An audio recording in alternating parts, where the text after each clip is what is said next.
My name is Iskandar. I'm the country leader for Cloud4C in Malaysia.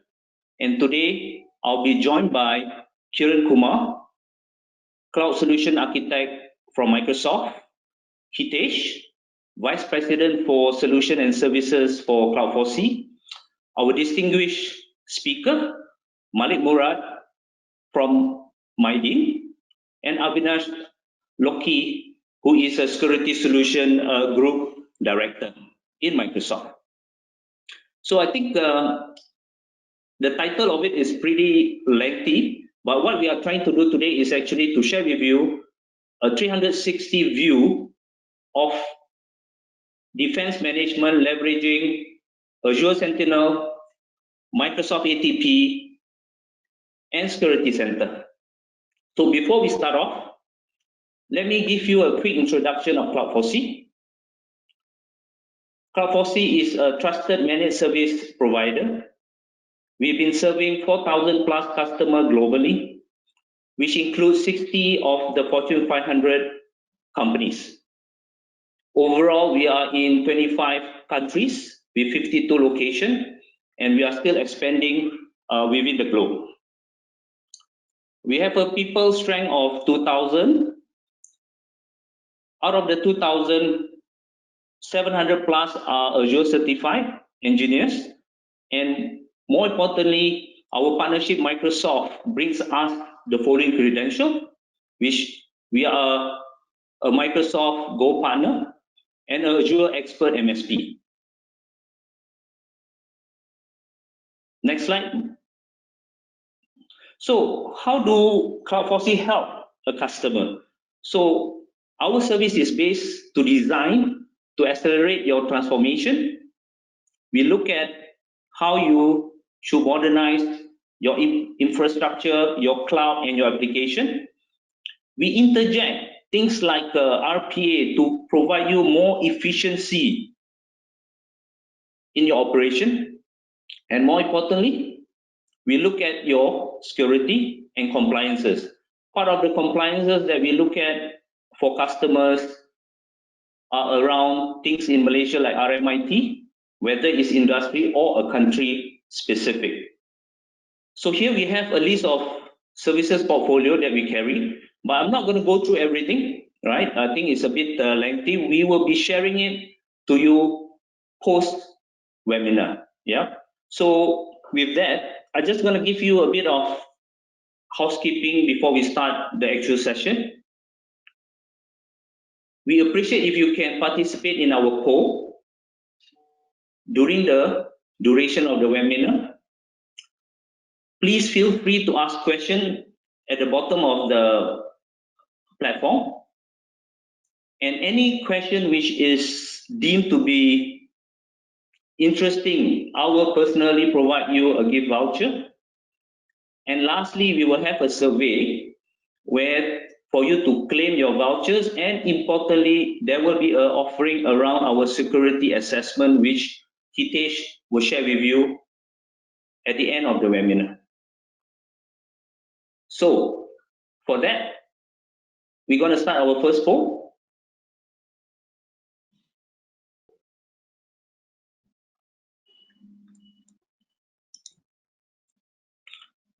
So let's have a look.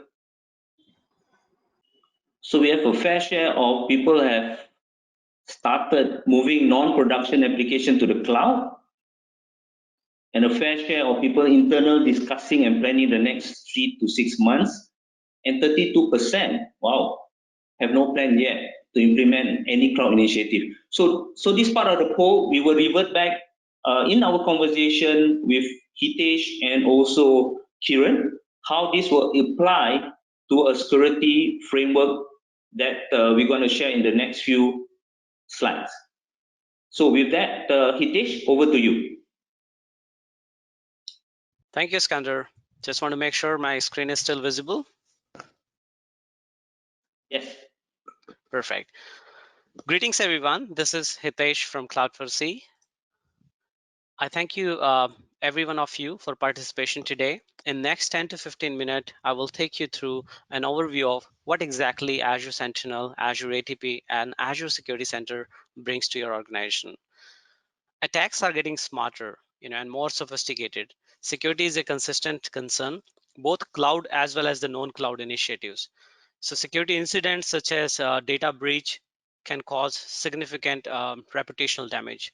As you can see on the screen with some of the stats, 61% of the organization says data theft and cybercrime are greatest threat to their reputation. So your data, users, and endpoints are everywhere. The frequency and sophistication of the attack is growing. So regardless of the size of the industry, we are all potential target. So what is happening with the landscape? See, organizations are facing difficult tasks to protect the IT security now. The move to the cloud or non-cloud modernization initiatives is actually expanding our landscape beyond the physical realm of the IT, as we know in the past. So what is the future needs and the current pain point of the SOC or Security Operations Center? Well, a job of a Security Operations Center or a SOC is becoming very difficult because of the attack techniques are evolving. The complexity is evolving, and that too at a very rapid speed. As the computing power is increasing in the hands of everybody, they are coming up with new techniques to crack into the space of IT security. So as the threat continues to grow in complexity and volume, the legacy solutions are falling short. SOCs see too many alerts, that too coming from disconnected data sources, heterogeneous technology platform, and it usually causes a phenomena that we call alert fatigue. So even if you're using some of the solutions that were designed for the past, the alerts are so much to act upon. So the investigations become complex and time consuming. So traditionally, SIEM solutions were not architected for current scenarios that we're facing. For example, legacy SIEM technologies require powerful hardware, extensive maintenance, and that makes it expensive to operate. And that too, the results are not what you want. That is preventing the modern threats or ATPs. So the Azure ATP, Azure Security Center, and Sentinel provides you a comprehensive 360-degree protection, not just in cloud, also for your on-premise infrastructure. And as we saw in the poll, there is a fair balance of the audience who have already started taking some cloud initiatives and the others who are still evaluating and thinking to do that. Let us have a look what exactly is Sentinel. So we will go through in 3 different sections when I will brief you about what these tools and technologies are. For next 5 minutes, let's focus what exactly is Azure Sentinel. I'm sure you must have heard it. So firstly, it's an SIEM and SOAR offering. What does it mean when I say SIEM? So the Security Information Event Management System and Security Orchestration Automated Response System. So it's a combination of what you call SIEM as well as SOAR. It's a scalable cloud native solution. So does it mean it only fits in the cloud? Not really. So when I say cloud native or cloud based, that means it is built on Azure, which means it can scale to meet the requirement that we want. At the same time, can be economically viable for any size of organizations. So Azure Sentinel provides a single solution for alert detection, threat visibility, proactive hunting, threat response. And as I say, not only in the cloud, but also for on-premise infrastructure. Let us look at traditional approach. So how it has been done until now, right? Traditionally, SIEM has been used as log managers or log aggregators. They provided amazing reporting and dashboards, but was falling short in fighting against the modern ATPs. So logs are undoubtedly invaluable source of intelligence about your network, about your application, performance, as well as the security. So today, when we are facing these sophisticated ATP attacks, it is required to have an automated response. You can't wait for your SOC analyst to be responsive on a zero-day attack. There are repetitive process that SOC teams takes day-to-day basis. There are about 70% tasks which are repetitive, which is predictable. So Azure Sentinel provides the power of AI as well as predictive analysis into the hands of security analysts who can find these use cases along with the partners like us and automate a lot of them. So Azure Sentinel enables you automate your analysis by building hunting queries. Azure uses notebooks, Jupyter notebooks, playbooks, and many other techniques to provide the power of orchestration. So with Sentinel, you can not only generate alert like the typical or traditional solution.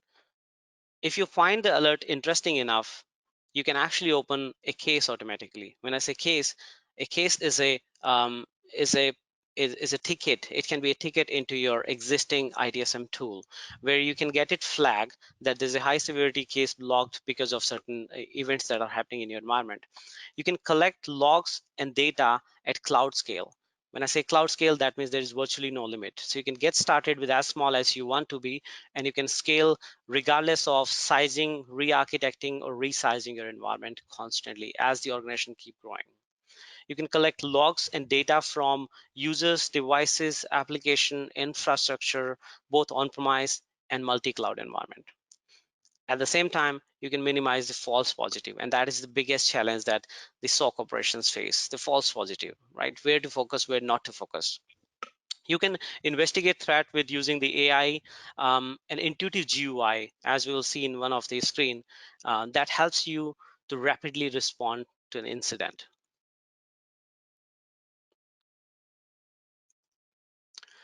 So it provides you a, as you can see on the screen, a graph view based GUI. So you can just hover over any devices within your environment, and you will immediately get a 360-degree view of what has happened, why this is qualified as an incident. You know, what are the data sources, what attack vector is taking place. For example, if there was a malicious code executing a PowerShell command to extract the data, or something that should not be done or malicious, the view will actually give you a view of what is happening on the device, what is the source of the the execution, including the actual command of what has been executed and why this has been classified. So this makes an hours and days job in terms of response time. You can get it done automatically. So that means the analysts have clear view of what is happening, what can be done to protect. In fact, you can automate the response as well. So if you want to shut down certain port on a firewall, if you want to respond with a Slack channel communication or a team chat communication, you want to generate some email alerts to your vendors, for example, all that can be orchestrated. So how do you get data into SIEM? And that has been a very big complex task whenever the SIEM has been implemented. And Sentinel does an amazing job by providing built-in connectors to a variety of sources. That includes Office 365, firewalls, including the other cloud platforms like AWS. You have a built-in connector to ingest the logs from that. Syslog servers, web proxies, client endpoints. So it is easy to collect security data from any device, user, apps, or a cloud. It also uses the power of AI, as we discussed, to ensure you're identifying the real threats quickly. And it uses Microsoft's CTI or cyber threat intelligence to add that intelligence rather than you repeating the task and identifying and qualifying those alerts. As a quick view of some of the benefit that you get with Azure Sentinel, there is no upfront cost. There's no infrastructure maintenance cost. It's a simple pricing model based on commitment, based on the data that you want to ingest. A very attractive commercial model. And one of the very important aspects is it can 93% reduce false positive. That means the human efforts that goes and which are one of the most economically major part of the security operations center. You can optimize your resources of security analysts, how you're using them. So how does Cloud4C helps our customer with Sentinel deployment? So based on the battle tested methodologies that we have by implementing it over and over across the geographical landscape, we would serve our customer as a Azure Sentinel expert as well as security expert, helping mapping whatever requirement do you have, what security controls you want to implement, what is the current security posture that you have, either you are taking a cloud journey or not, there are certain controls that should be implemented given the landscape is changing. If you are looking for a compliances like PCI DSS GDPR, where does SIEM solution sits into those control metrics, and how can we help you to implement that? So we provide it through managed services experience. So Microsoft has done fantastic job by bringing this such a complex technology at such an ease. You can actually get started within a few clicks, and whereas Cloud4C bring it as a managed services offering where you do not have to have in-house skills to be able to start leveraging it.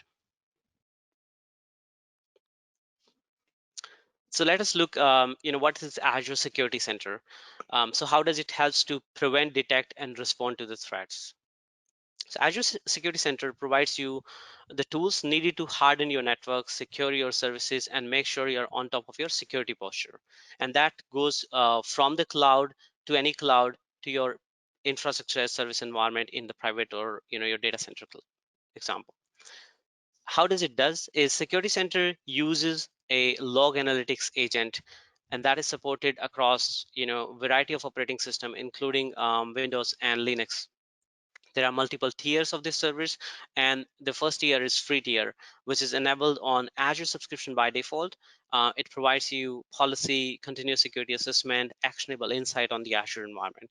But there's a standard tier which expand the capability beyond to just public cloud. You can use an agent-based deployment across your on-premise environment and get the view on your security posture.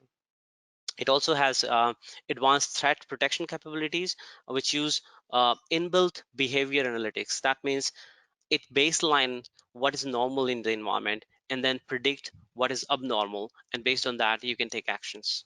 And it actually, the alerts generated by Azure Security Center has actionable insight.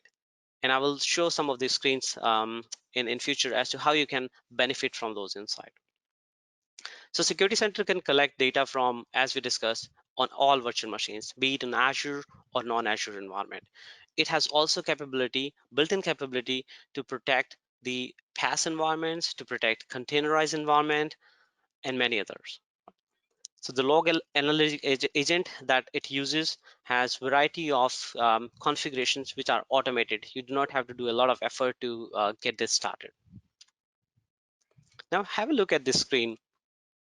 As you can see, there's some of the recommendations these are the screenshots from some of the recommendations. So when you click on any of these recommendations, which is flagged with amber, red, and green, it tells you the severity and the priority as to what should we action first.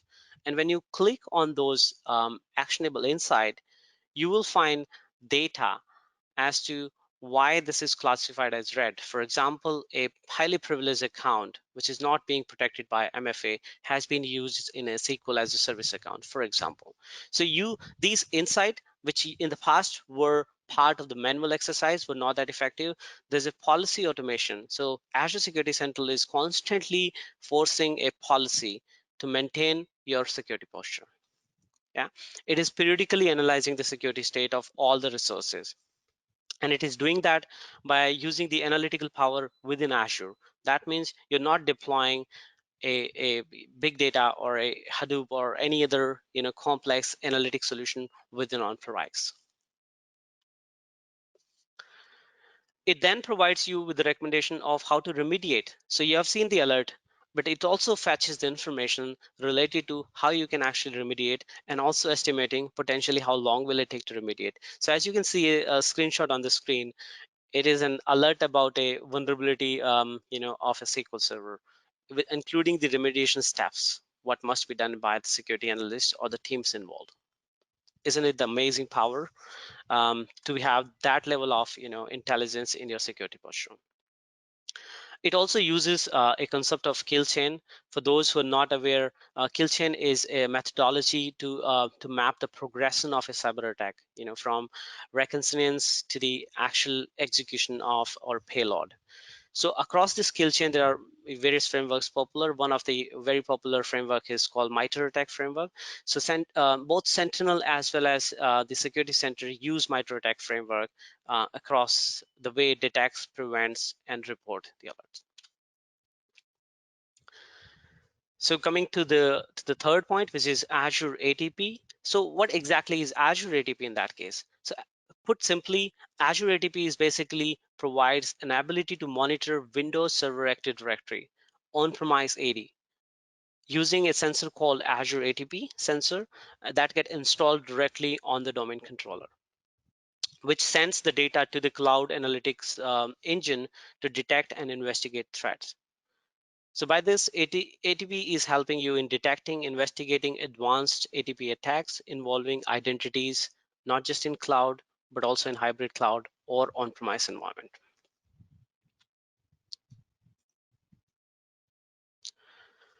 Now, looking at the kill chain, as we previously briefly discussed, this is a methodology to map how the attack is taking place. So first step is usually reconnaissance.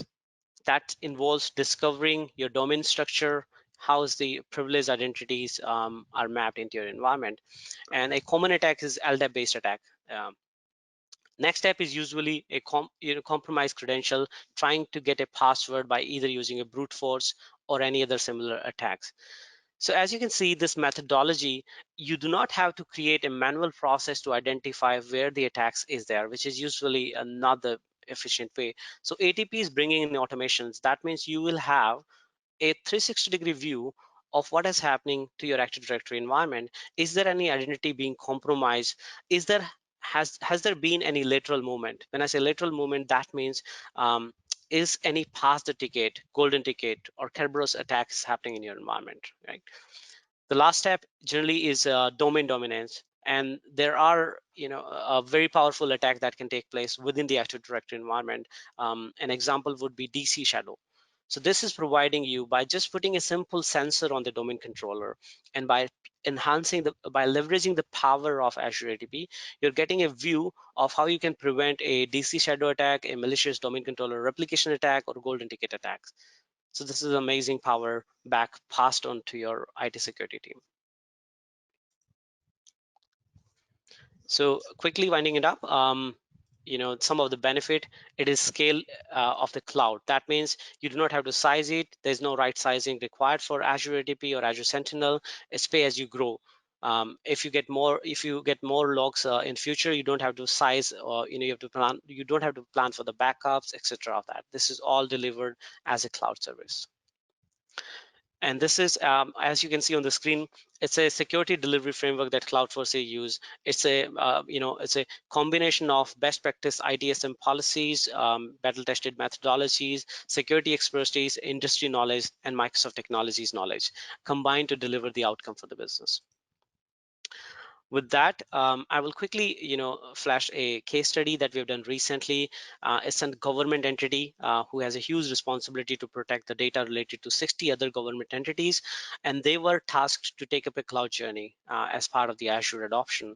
While taking up this cloud journey, among many other challenges, one of the consistent challenges was being such a regulated and a government entity, they had to abide to the best-in-class security controls. So across all the vendors, they could find a solution in terms of Microsoft Azure's native ecosystem. Cloud4C was a chosen partner to deploy the solution. We implemented a very fast track project to deliver this solution, integrated solution providing SIEM, SOAR, Azure Security Suite, delivering the business outcome.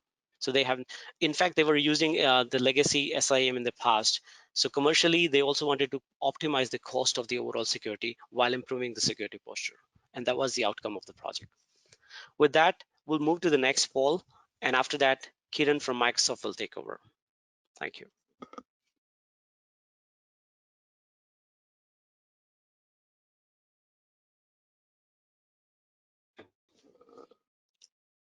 Cool. Thanks, Hitesh. Thanks, Iskander.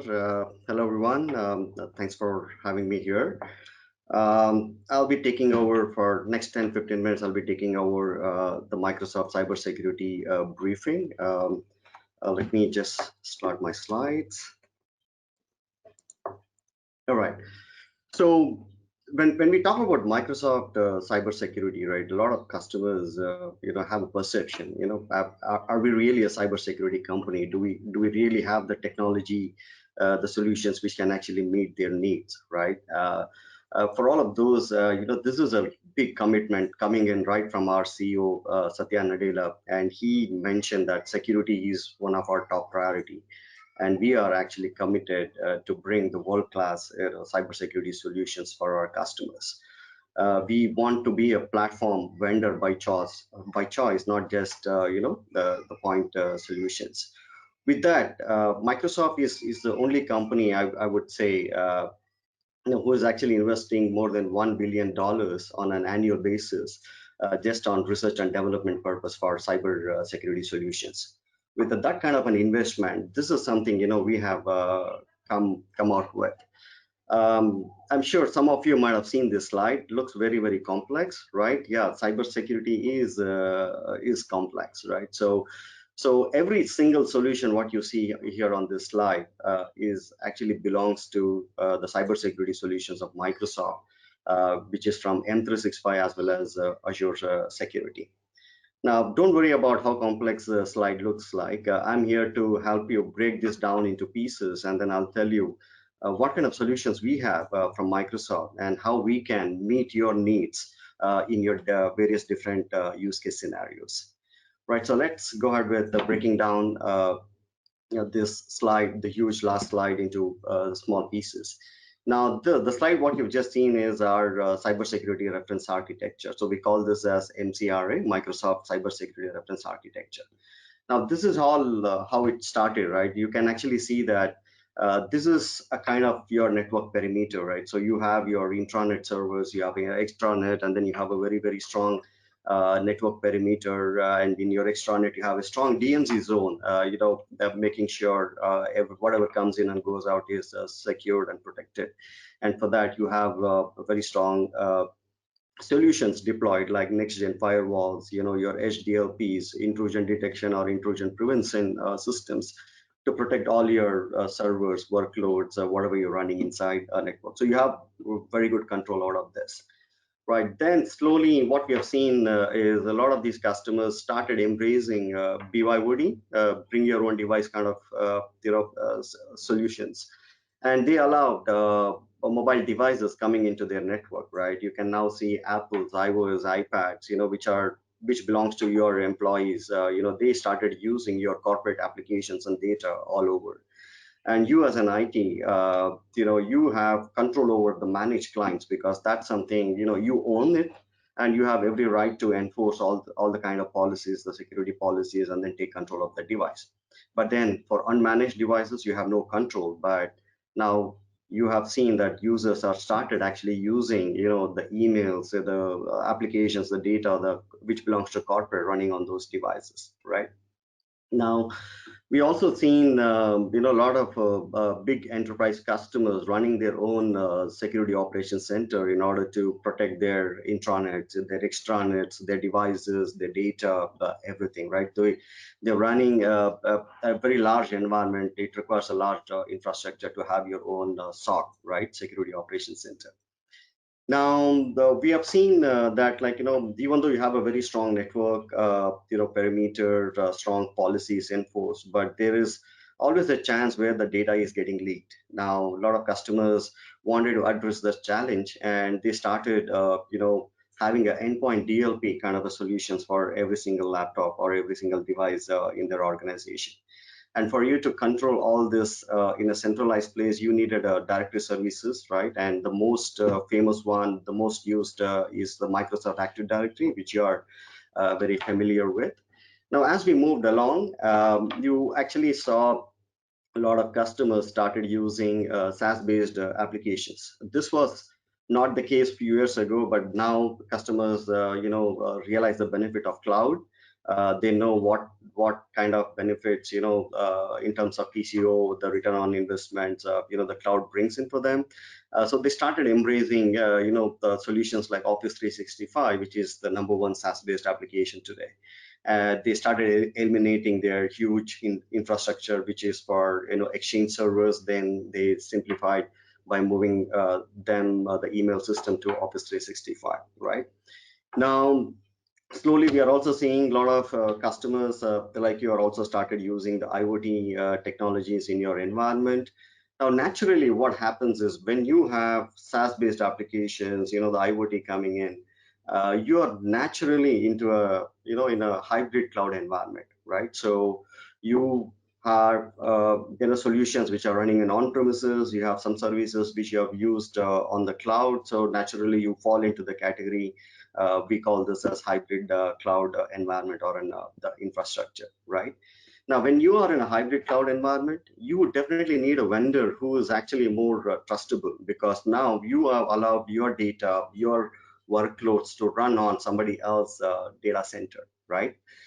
So the vendor whom you're going to trust should be like, very, very reputed, very good. So if you look at Microsoft as a vendor, when there are thousands of customers who trusted Microsoft as one of their, SaaS-based vendor or the infrastructure as a service vendor. Now, the way we deal, your data, if you go to the Trust Center, we have something called as Microsoft Trust Center. You can actually see how Microsoft secures your data, how we protect your privacy, like, how is our data center is controlled, secure, protected.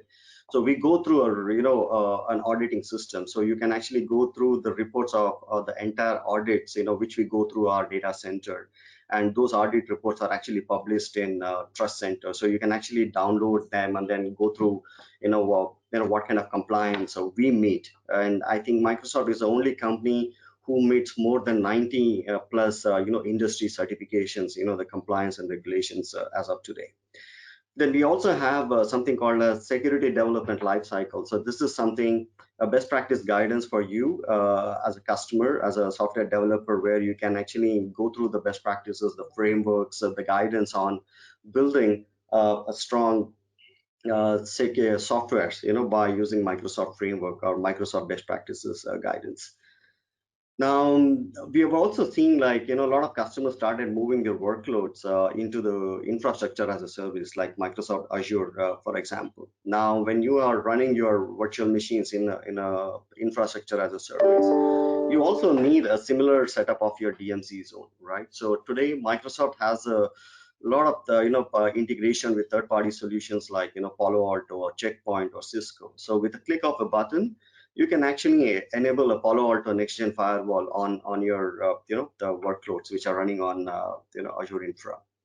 Then we also have some other innovative solutions like Azure Security Center, which Hitesh has just taken you through, right? So it's a cross-platform visibility solution. We help you, protect and detect the threats of your workloads which are running across Azure, AWS, or even Google.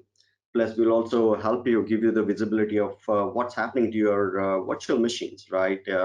Are they patched well? Are they the antivirus services are up and running? Does it require any kind of attention? Is it out of compliance? Does it fall under your baseline configuration? So you can Azure Security Center would give you these kind of visibilities. Not only that, there are a bunch of Azure security solutions which you can actually make use of it. When you have hundreds of servers running in Azure infrastructure, you can use these Azure security solutions like Azure Key Vault or DDoS protection or Azure anti-malware in order to protect your workloads.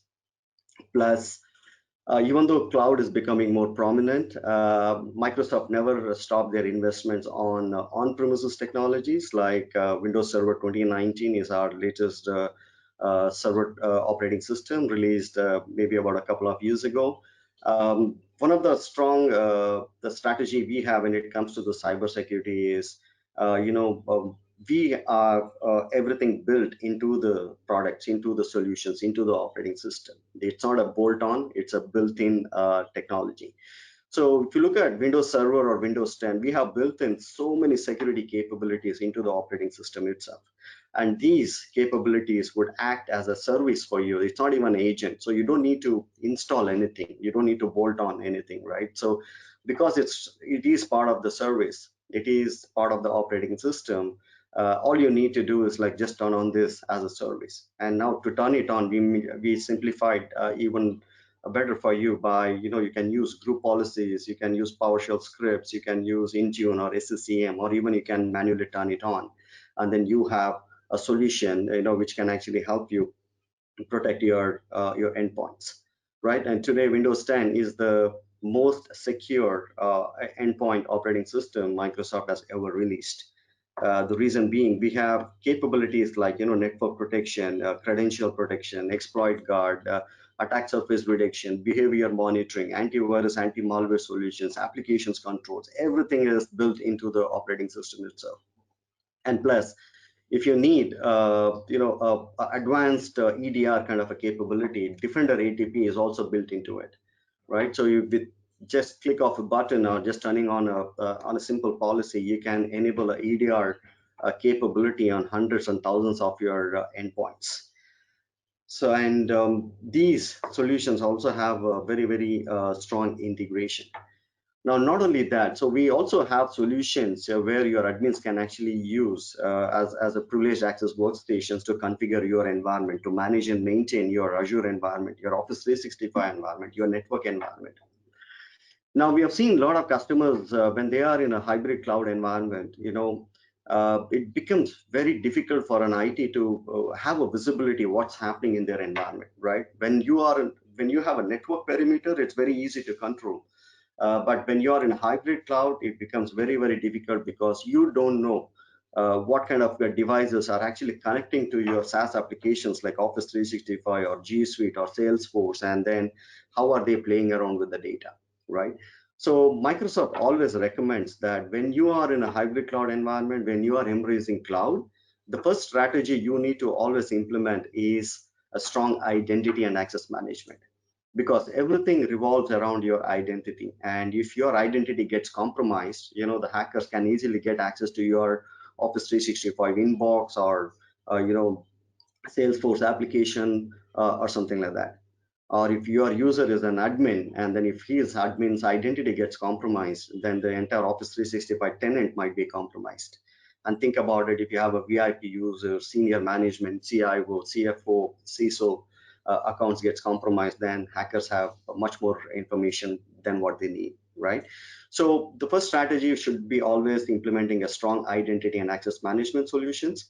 And from Microsoft, we have the entire solution stack in terms of identity and access management. We have Azure Active Directory, we have Azure Active Directory Identity Protection, which can actually help you get the visibility of all the risky sign-ins, the risky users inside the organizations. If there are identity which are get compromised, you will immediately know whose identity got compromised. Then we also have solutions like PIM, Privileged Identity Management. We have MFA, multi-factor authentication. So this is something we always recommend our customers, that when you are using or when you are in a hybrid cloud environment, the first security solutions which you need to implement is MFA, multi-factor authentication, because it's proven many times that when you have an MFA, it can actually stop identity theft almost 99.9%. Then we also have solutions like Azure B2B, business to business, business to customers. We also have an innovative solution called Hello for Business. So this is something almost we use this in entire Microsoft network, 180,000 plus users. Today we use Hello for Business to log into our device. So that's also a strategy where we are going passwordless. So we don't need to enter a password to log into our machine. So using Hello for Business, we use our biometric or the retina scan, the face recognition kind of things in order to log into my laptop. And then because now it's associated or integrated with Azure Active Directory, I get a single sign-on to all the cloud or on-premises applications, all the corporate applications which I need to use on a daily basis. And when that get something suspicious, or if my identity gets compromised, solutions like MFA can actually kick in and then stop an hacker from accessing my application. So everything is integrated very well with an identity and access management solution. Then we have another solution called conditional access. So this is also our Microsoft's Zero Trust framework. So that is one of the core components of Microsoft Zero Trust, wherein now you don't have your network perimeter. It's not relevant anymore because you're in a hybrid cloud environment, right? So you need some sort of perimeter management, and conditional access becomes your identity perimeter management. So this becomes like a gateway between your users, your devices, the location where they come in from, to your corporate applications, to SaaS applications, to on-premises applications. So fantastic solution to stop hackers from accessing your data. Then the best part of all these solutions is, even though we are talking about so many solutions, you have the capability to get all the alerts and logs streamed back into your SOC. If you're running a SOC, and then if you have a SIEM solution, vulnerability management kind of solutions, you can actually use a Graph Security API and then integrate all the Microsoft solutions, whatever you're talking about here, back into your SOC, back into your SIEM solution. So we've simplified, and we have APIs for all these solutions where you can use Security Graph API to integrate with a third-party SIEM solution. Plus, we have come a long way because of our investments and the research. We have some amazing solutions, technologies like Cloud Apps Security or Azure Security Center, which we're talking about, Defender ATP, Office 365 ATP, Azure ATP. These solutions can also sit in your SOC and then give you a visibility of what's happening under endpoints, under your email environment, in your network, in your cloud data applications, and all those stuff. Plus, with Azure Sentinel, Hitesh has given you an overview of what is Azure Sentinel, right? So it's our 100% cloud native SIEM and SOAR capability. So we have out-of-the-box integration with almost all Microsoft security solutions, and you can use Azure Sentinel, to have one single pane of glass and then have that view of everything what's happening around your network. Then we also have solutions like the second strategy. I spoke about the first strategy of identity management. The second one should be about protecting the data which is in your environment, in your on-premises, in your cloud applications, in users' devices, right? So Microsoft has got another pillar called information protection, under which you have a lot of capabilities like Azure Information Protection is our classification and labeling solution. We also have a bunch of Office 365 solutions like DLP to protect your Office 365 environment of email, SharePoint, Teams, OneDrive. We have data governance, we have e-discovery kind of solutions as well. Plus, we also have a Cloud Apps Security, and now this is again one of the most important solutions, which can act as a gateway between the users and the cloud applications, and it will also help you solve shadow IT problem. And then it also has an integration between a lot of other, the security solutions of Microsoft. Plus, Microsoft also has an investment on protecting the Azure SQL kind of solutions as well. And then we do have some security solutions on IoT technologies as well. So all in all, if you look at it, one of the biggest differentiator of Microsoft cybersecurity is that, the solutions what you're talking about, every single line is actually has a meaning to it. It is actually telling you that the integration between Defender ATP to Azure Security Center, Defender ATP integration to Intune, to conditional access, to Cloud App Security, to AI. So it's out-of-the-box integration. It's built-in, not bolt-on.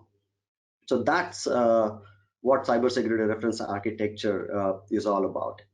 Now, just to let you know, where are we in terms of credibility goes? Like, if you look at Gartner's Magic Quadrants, we are almost leaders in cloud access security brokers, endpoint protection platforms, UEM, access management, and we are getting better and better day by day, and we are also becoming the platform of choice for a lot of customers in the market.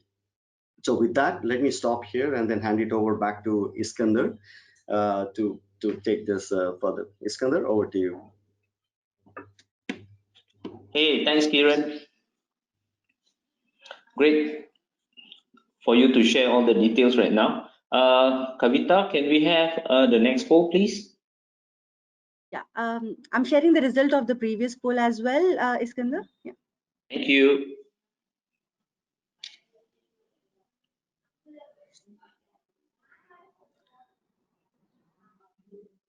So great to know that, yeah. So I think good to know that the audience do have access and visibility of the security events in their environment, which is pretty interesting at 62%. I think we can comment this out in our fireside chat segment later. Can we have the next one? Yes.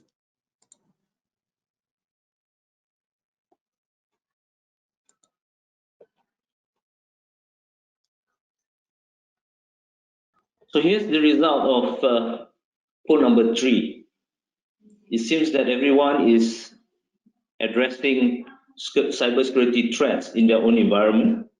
Right? Only 47 is unsure about their security posture, and 2 are not ready to address cybersecurity attack. We will take it on in the fireside chat session next. Yeah. Let's welcome Kiran and Hitesh to the fireside chat segment now. Kiran, Hitesh. Thanks, Iskander. Yep. Hi, Iskander. Yep. Hey, Kiran, I mean, to my knowledge, right, when we talk about Azure Sentinel, we are addressing reducing 15 to 20 plus legacy tools in organization. What does that mean for a customer?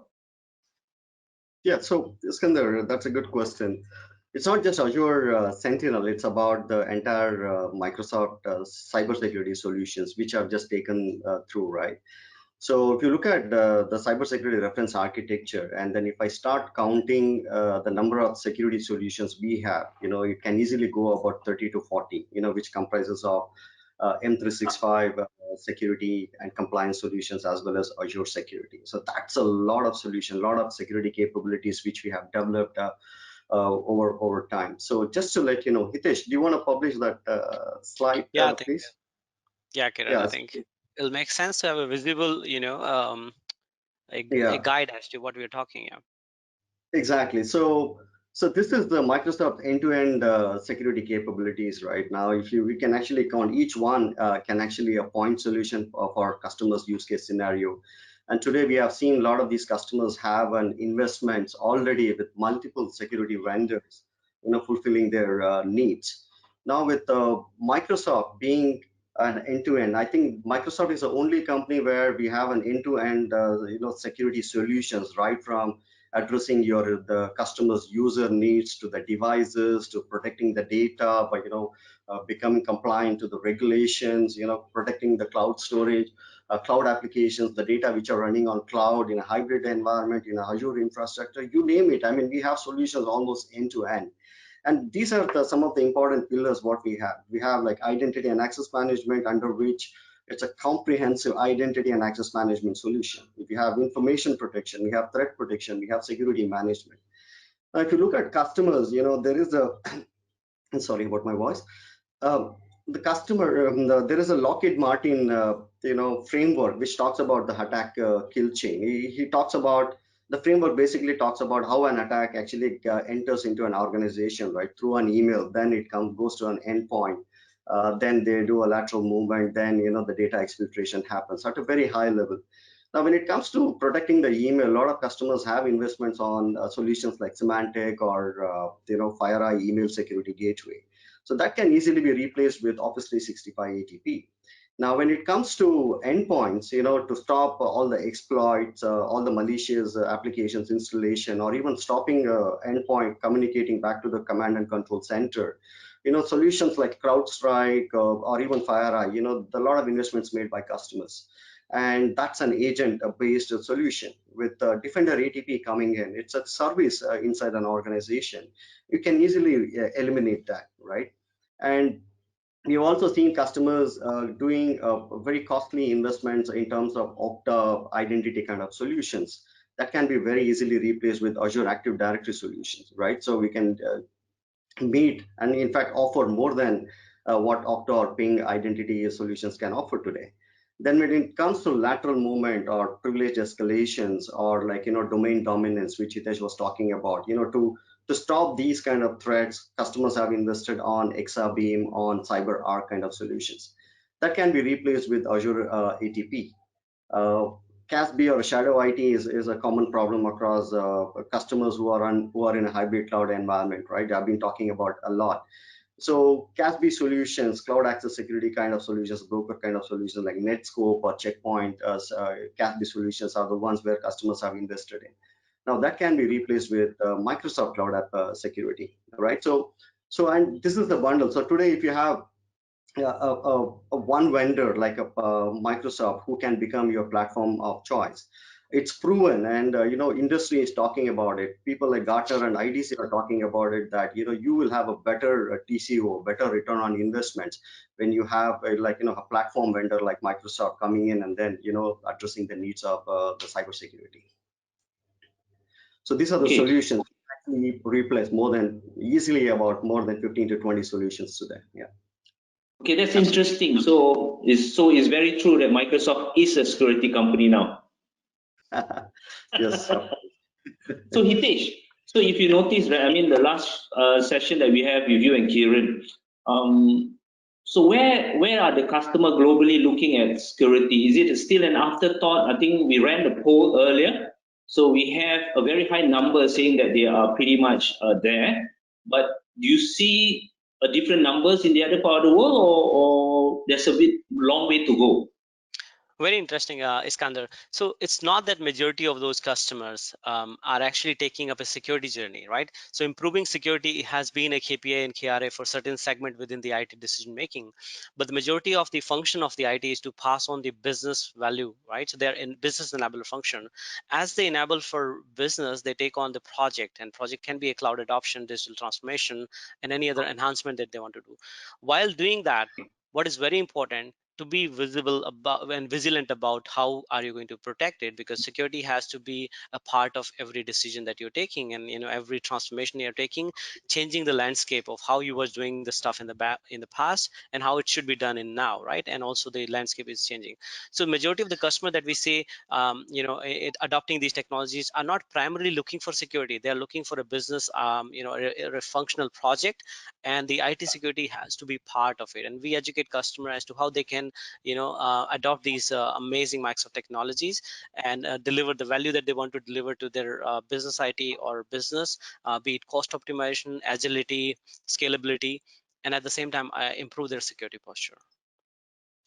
Hitesh, you touch upon a very interesting point about cloud adoption. So Kiran, so we can see, I mean, a lot of customers moving to the cloud. It should not be an afterthought around security. So what are the challenges when customers have legacy SIEM in place?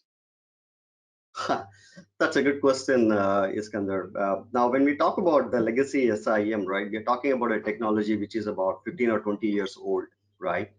And today, customers are rapidly moving or migrating to cloud, right? 5 years ago, it was not the case. Customers were hesitant to move onto the cloud because they were thinking, or they don't know how secure the cloud is. But then today, we are seeing the same customers, adapting to the cloud much faster than anybody else. And we have also seen that not only they are using the SaaS-based cloud services, but also they have started moving their on-premises workloads into the cloud, like infrastructure as a service, be it Azure or be it AWS or Google. They started realizing the benefit, and they also know that cloud is more secure than compared to their on-premises environment, right? Now, especially when it comes to moving to the cloud, customers encountered new security challenges with its the existing or legacy SIEM solutions. One of the biggest challenges with moving on to the cloud was that a lot of these traditional SIEM solutions didn't really communicate well with their cloud environment. So that's one of the biggest challenge, because the technology is too old, and the cloud at the rate with which it's growing, it's just like unable to pick up, right? So in fact, we have heard from a lot of customers that their SecOps team, the security and operations team, spent almost 3 months just moving the Office 365 logs into their traditional SIEM solution. Like, that's a lot of work, right? And another year and a half of work of effort for the same team to move the logs from Microsoft Azure or maybe M365 solutions, or maybe another on-premises environments which they have, like their appliances, their servers, Linux servers, and all those stuff. So that like a lot of work for them to use into the traditional SIEM solutions, right? And we also seen that customers SecOps team basically use about 5 to 6 different dashboards today in order to monitor their entire environment. Even then, they have to rely upon the point or individual solutions dashboards like MDATP or Cloud Apps Security to find the details on the alerts. So we have also realized that IT team need at least 6 to 10 different servers for a SIEM, the traditional SIEM deployments, right? And most of the time, IT also spends in making sure these servers are actually up and running, right? So if you look at, there are a lot of these kind of challenges you come across with traditional SIEM, especially when customers are actually moving or adapting the cloud environment. They got to move along. They have to start using the most modern, SIEM technologies or solutions. Okay, so saying that, right, so there is a gap between the legacy SIEM and what the Sentinel can offer. So how does Sentinel overcome these challenges against the traditional SIEM solution that is currently available? Yeah, Iskandar, if I can touch Kiran on that. So Right, yeah. Iskandar, if you look at the cloud, right, if we oversimplify, what has dramatically changed, and if I put it in two statements, one is the cloud is dynamic.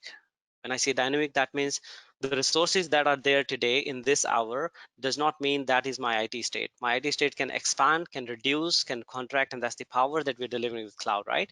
So it's a dynamic world. So traditional solutions were not designed for that. They were tailor-fit for a static world.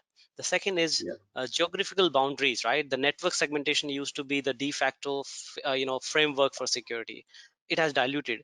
Now the geographical DMZ or your data center is not your perimeters. The perimeter is across wherever you want to spin up resources, wherever you need applications, you can put it closer to the users and so on, right? So the cloud has broken up the entire, the way it was done in the past. And how Sentinel overcome these challenges by making sure it is well informed that it is designed for that world. It is cloud native. It is designed to capture the data collection on the flow, the machines that are spin up in the environment 5 minutes back. There hasn't there is no manual activity required to make sure the ingestion is happening. It's all orchestrated, it's automated, so it is artifacted and designed to meet this new requirement. Yeah, thanks, Hitesh. You touched upon a lot of good points there. When we talk about how Sentinel overcomes these challenges, right, I would like to bring out at least 3 or 4 different scenarios, right? So the first scenario would be like which Hitesh was just talking about. When we talk about the SIEM solution, it's all about the data, it's all about the logs, how you can get the logs back into the SIEM for correlation and all those stuff, right? So with Azure Sentinel, we have actually simplified the data collection. So when Microsoft announced Azure Sentinel, right, our customers actually saw that this cloud-based, the 100% cloud-native SIEM solution is a way for them to help reduce their on-premises infrastructure, their on-premises architecture. They can literally take away completely, and then they can actually get better visibility and investigative capabilities from Azure Sentinel because it's more modern. It's like it has proven capabilities around that. Customers also realized right away that Azure Sentinel offers a very different experience for them, right? You can actually onboard logs from Azure and Office 365 literally in just one click. That is all it takes. You don't need to spend months of effort in order to get logs from Azure or Office 365. One click is all it requires. Now, Microsoft also has released many built-in connectors for popular, many popular security vendors out there, right? We have built-in connectors for Microsoft solutions, as well as there are built-in connectors and APIs and agents for a lot of popular security solutions out there.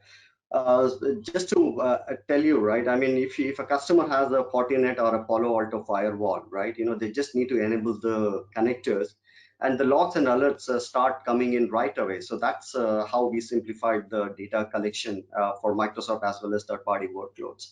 Today, as we speak, Microsoft, we have almost 56 connectors in Azure Sentinel console. So if you go to Azure Sentinel console for data connectors, you see 56, and this list is growing. We are not just stopping with that, we are actually going. Last month we were around 39, this month we are at 56. We don't know what's coming, but definitely we have a very rich roadmap for data connectors as well. Now the second scenario I would like to bring in is about the use cases, the built-in use cases where our customers can actually leverage. Right, some of the initial use cases or analysis scenarios a customer would actually build right immediately on Azure Sentinel is for Defender ATP, which is like our advanced endpoint threat protection solution. Cloud Apps Security, which is our cloud access security broker, which monitors the network access and usage. Right now, customers have actually built a custom CASB, scenarios to detect anomalies, activities by location, by users, by devices, and they can actually see all these alerts in a single pane of glass in Azure Sentinel, right? We talked about a lot on Defender ATP, right? So Defender ATP is a fantastic product on its own. Right now, we can actually leverage some of those in Azure Sentinel, the playbooks as well. So we have automations, we have actions, for it. For instance, right? So if you have a firewall alert coming in, which doesn't correlate with the Defender ATP, for example, you can actually trigger an action, a playbook action, to scan the endpoint and then find out more details on that particular node, right? So we have seen customers, those who are running Azure Sentinel, they have like minimum 200 to 300 different use cases which they can easily build upon the Sentinel platform. The third scenario I would like to bring out is about the data and its insights, how we turn the data into more meaningful insights, more meaningful dashboards for our customers. So Azure Sentinel, we use machine learning technology to detect all the anomalies which are generated by the various log activities and the correlation, the data into incidents. And those incidents you can actually investigate. Hitesh actually showed a beautiful PowerPoint about how we correlate the incidents about on many different aspects, right?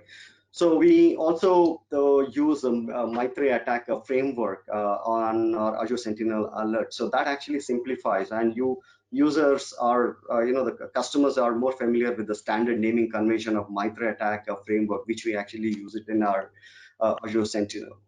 The last but not the least is about the automated response and how we use the automated response to reduce the workloads, especially on the SecOps team, security operations team, right? So Azure Sentinel actually gives an enormous opportunity to automate all the routine security tasks for our customers.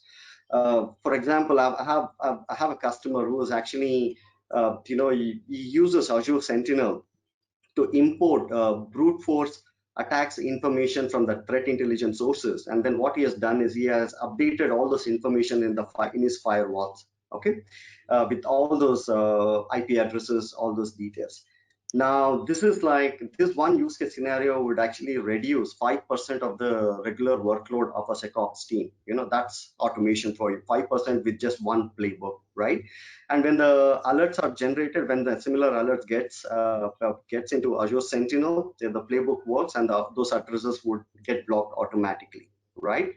So this is about an alert coming in, the playbook triggering, and then taking a necessary action to do it, right? So not only this, we can actually do a lot of other automations, like you can actually post an alert into the Teams site. If you have a Microsoft Teams channel, it will send out an alert to the Teams channel. You can send out an email to notify the users about what's happening. You can actually trigger an alert to ServiceNow or Jira ticketing system, incident system, right? And then it will automatically create as soon as an alert comes in, it triggers an incident in the ServiceNow, right? So this is how we are overcoming. So these are the challenges which customers are facing today with traditional SIEM solutions, and we address it. So just to summarize my points, I took a long time, but then just to summarize, we use automation to reduce all the workloads. We turn the data into more meaningful insights. We help customers leverage all the built-in use cases, and most importantly, we simplify the data collection on Azure Sentinel. Thanks, Kiran. That's very detailed. Hitesh, last question before we close off this segment, right? Sure. So we have a good tool. So how does the customer approach this from the start? I mean, you see this globally, how we initiate a project or even during the pre-sale stages. So as an audience out there, how do you go about it? Given that I don't have time, I will keep it short, Iskander. So, there are various steps involved generally in evaluating a solution, mapping it to the specific requirement that an organization or industry has, right?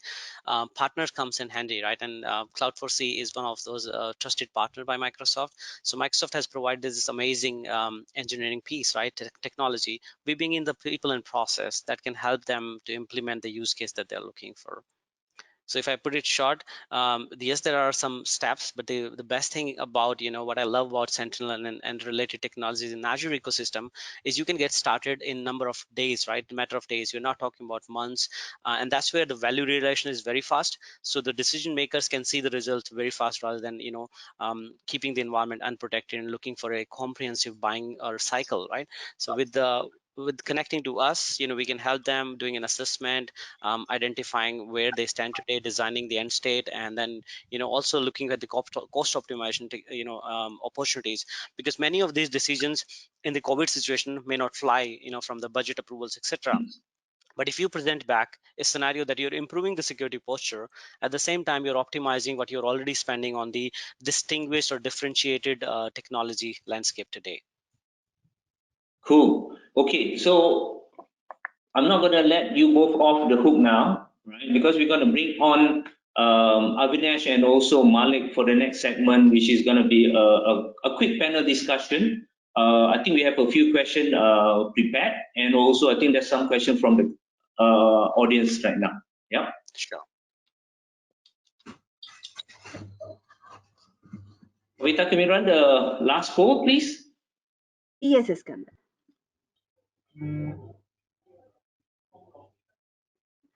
Yeah, audience, do we still accepting question to the panel? So feel free to share it out in the chat box. Yeah. Okay, let's bring back the panel. Hi, Avinash. Hi, Iskander. Good afternoon. Yeah. Hi, Malik. Hi, how are you? Good. So we lost Hitesh. Hitesh, where are you?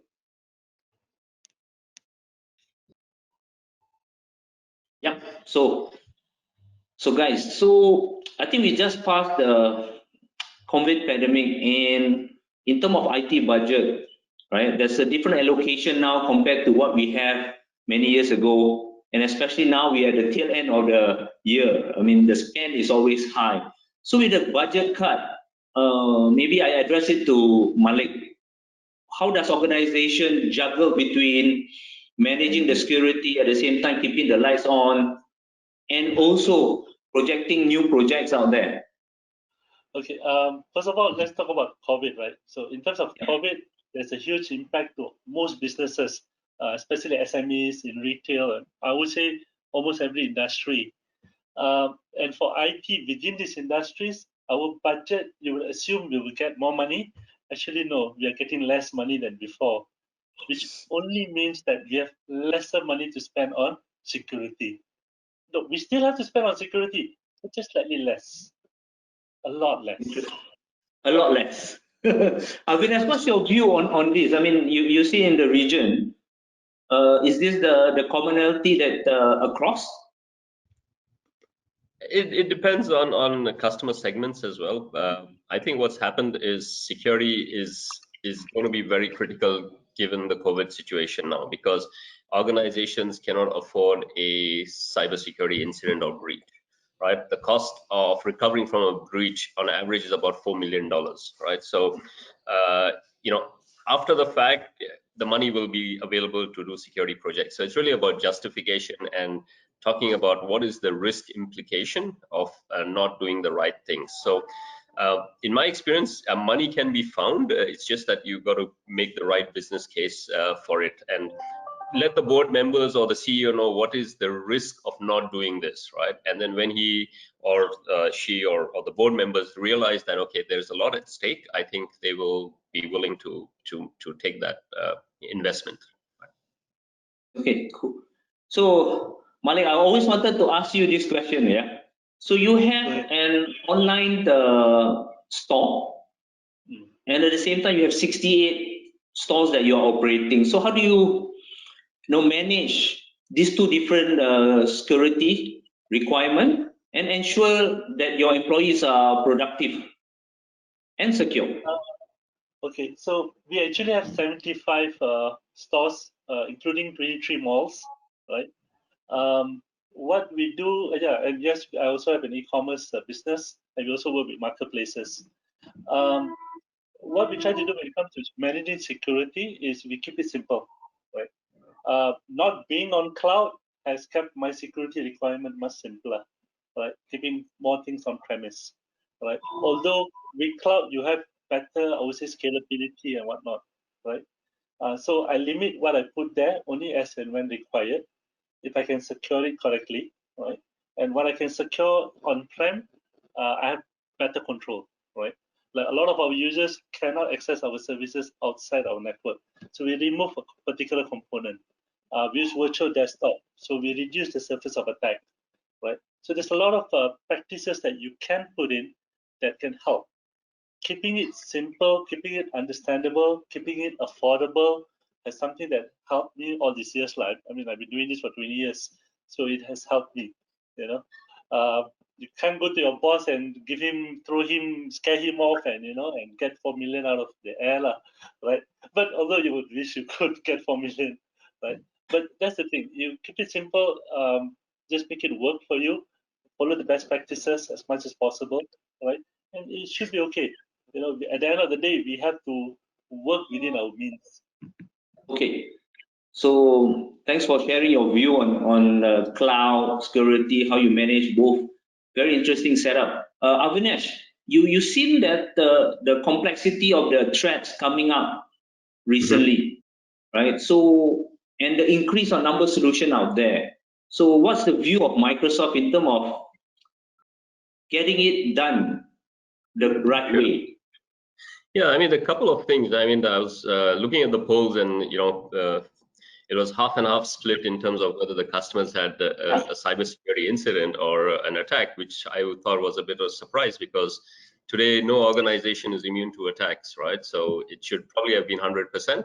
And then there was a question around, what is the security posture? I'm just reframing that, and most of them said that, oh, we think we are well secure. So in my approach and advice to customers is always that you got to go with the position of assume breach, which means if you don't know you've been breached, just assume the attacker's already in the infrastructure. Average time to detect that an attacker is inside your network is roughly 90 days or more. In ASEAN, where I've been involved with certain customers where they've been breached, it was in excess of, it can be in excess of 2 years in the worst case scenario, but typically for banks we see it can be less than 15 days or within a month.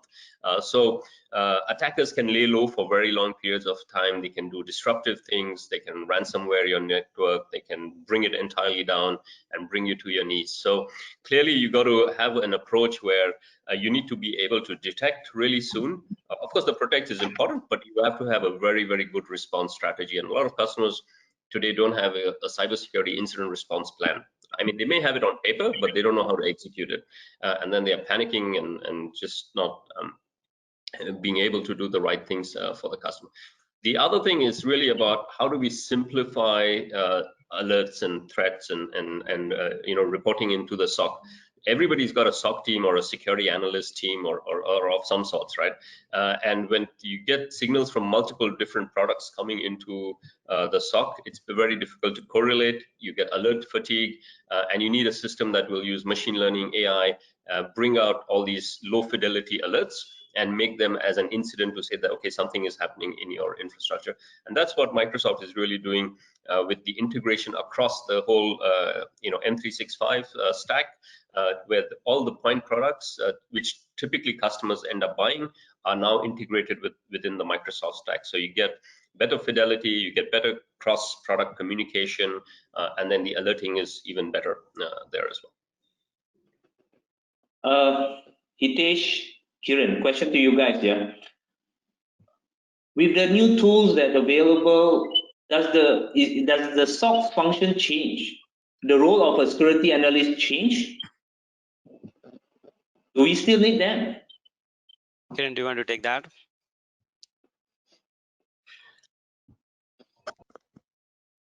Okay, I'll take that. So does the role changes, Iskander? I'm saying if it is not changing, then there's something wrong. It has to change, right? It has to change from the focus perspective. If you look at the threats that are there in the market today, what did not existed. The type of usability that the business stakeholders have with the IT did not existed, right? I mean, how often that you see an enterprise adopting virtual desktop now with the pandemic, right? Those are the many organizations who thought they will never need something like this. Work anywhere was not a culture in the past. So if the user behavior has changed, the endpoint devices has changed, the response has to change, right? And the response is the responsibility of the SOC operations. So they have to keep looking for the new potential threat that are coming, existing posture, how to optimize the time that they're spending. So in the past, if they were spending doing certain alert suspension, for example, 8 hours a day, you can orchestrate that. Sentinel has given the power. You can find the use case that you're spending most time, and we can help you to automate that. That means that is taken off, and then you can use that time more constructively, looking at how to improve the posture in the given amount of resources. So as the gentleman also mentioned about the COVID, the budgets are shrinking, and the human effort has been the majority of the part of the SOC operations budget, right? So if you can leverage that and translate that into a better creative function, which is actually looking for risk mitigations, which is looking how we can simplify the thing, right? Both from technology as well as the process side. So they should change because the threats are changing. They're not, and the environments are dynamic now. Yeah. Anything to add, Kiran? Are you able to hear us? Yeah, I can. I was trying to unmute myself before Hitesh went on, but yeah, I mean, I completely agree to the Hitesh point. If you look at the attacks have changed, right? I mean, today the attacks are so sophisticated. The hackers are more smarter. They don't come as an hacker, but they come as a user in your network, and then they do all the things what they want to do it, right? So same way, even the SecOps, the security operations team, the analyst has to be smarter enough, and they have to use the latest solutions, technologies like Sentinel, which can actually automate. And Sentinel can be one of the 24/7 security analysts for them, right? So they need to embrace these kind of new technologies, in order to mitigate the sophisticated attacks which are happening. So Can I Malik, just add? yeah, sure, Avinash. I think one of the key things that security analysts, all security analysts have told us is they are overwhelmed and overloaded, right? And clearly you need a solution that needs to take out that alert fatigue. You need a solution that can do the orchestration and automation for them. And of course, machine learning, AI, I think everybody is using that. But how do you orchestrate and use that in the sense that, okay, if an alert happens, it's at the endpoint, it can do automatic remediation for you. If it's on the server, then probably an admin needs to be involved so that if there's a reboot needed or something that's critical, then the admin is well aware of what is the impact of applying those patches. So obviously, changes is the only constant in security, right? So roles will change. The way we work, collaborate, everything will evolve, and this is really the way new norm in terms of working as well. Okay, we left 5 minutes before we can lock off the webinar. I'm giving this opportunity to Malik to ask the question to the panel, since he's the end user, right? Okay. Okay, I mean, I was going through the slide. It was very interesting, the presentations. And one thing I got out of it was how complicated things are becoming in security. And I'm coming from an SME, kind of business and going into an enterprise. And I'm guessing a lot of my peers are also there. Either some are already on enterprise security, or some of us are getting into it. This looks like it's going to be a very expensive, very complicated, very time-consuming endeavor, right? And one thing I believe a product like Azure Sentinel can give us is some level of, again, simplicity, making a lot of complicated data go through AI, go to machine learning, and making it simple, right? So that we do not need an army of analysts to look at it, maybe less people to look at it, right? And we can pick up all the latest, more complicated newer threats very quicker, right? So I see some advantage on the product. Then the fear comes. The fear is, how much is this going to cost me, lah? Right. So I've been asking some of my peers, and how do this SIEM license itself, especially that in the cloud? And the answer I'm getting is that it's going to go by storage, right? Remember storage. If you have 100 gig, it's X amount. 500 gig is X amount. So I guess there's going to be a bit of fear from my side when I'm going to evaluate the product, right? Putting it on Microsoft, if you know, like Microsoft prices always goes high, so a bit scary, right?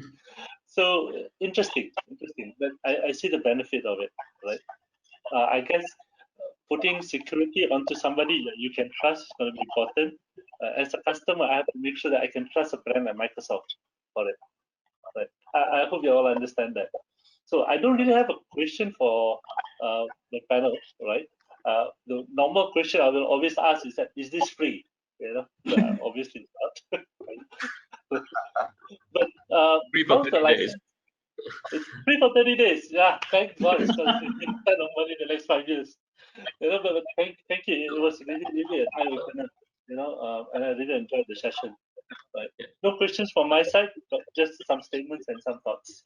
Thank you. Okay, maybe I'll comment on Malik's point of view, and just to give the customers on the call as well an idea of what is a SaaS offering, right? So this Sentinel is a security as a service offering or a cloud offering, right? And it's basically based on ingestion of data and how long you want to store the data.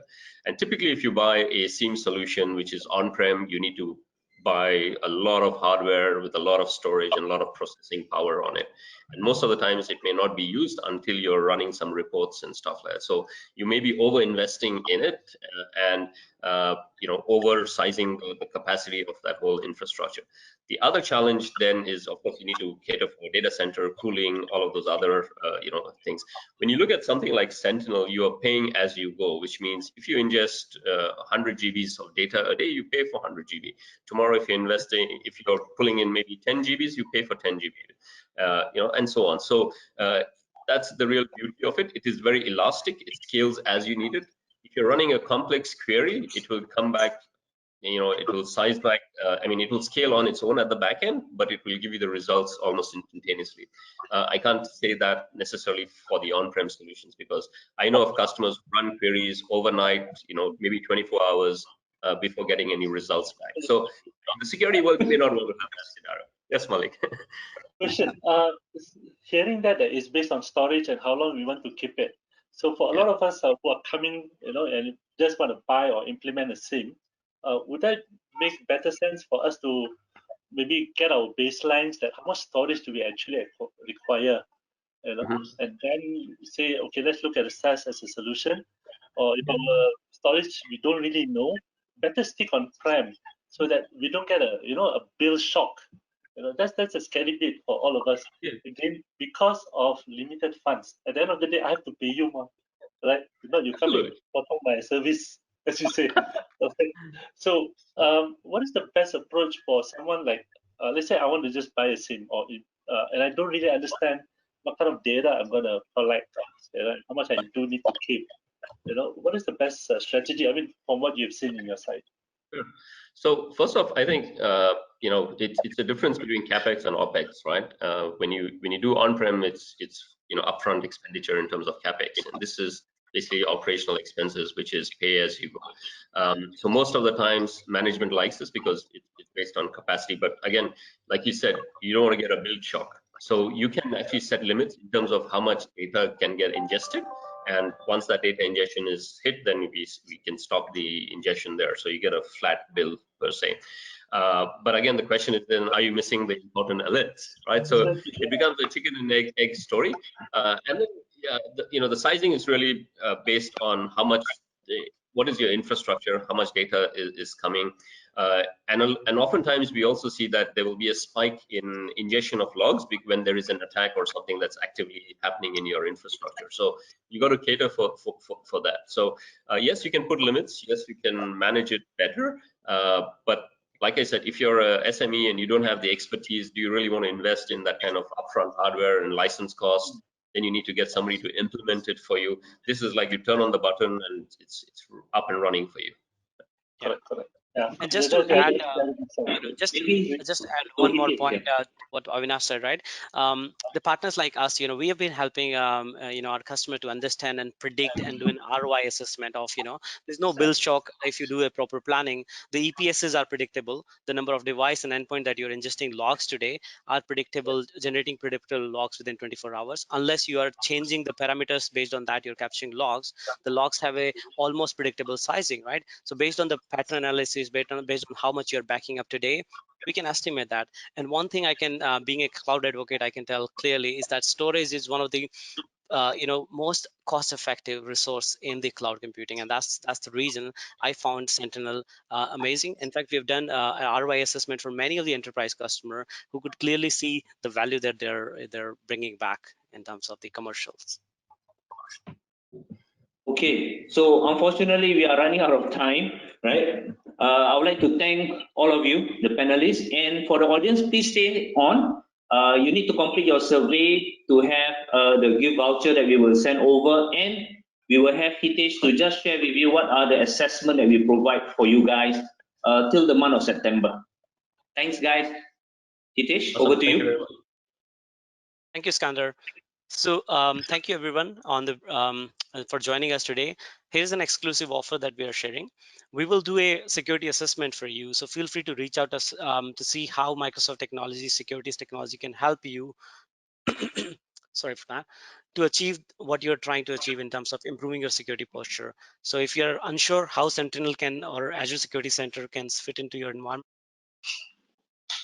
sorry for that, please feel free to connect to us. We'll help you either putting a business case, assessing where do you stand today. If you already have a legacy technology, how you can plan to replace that.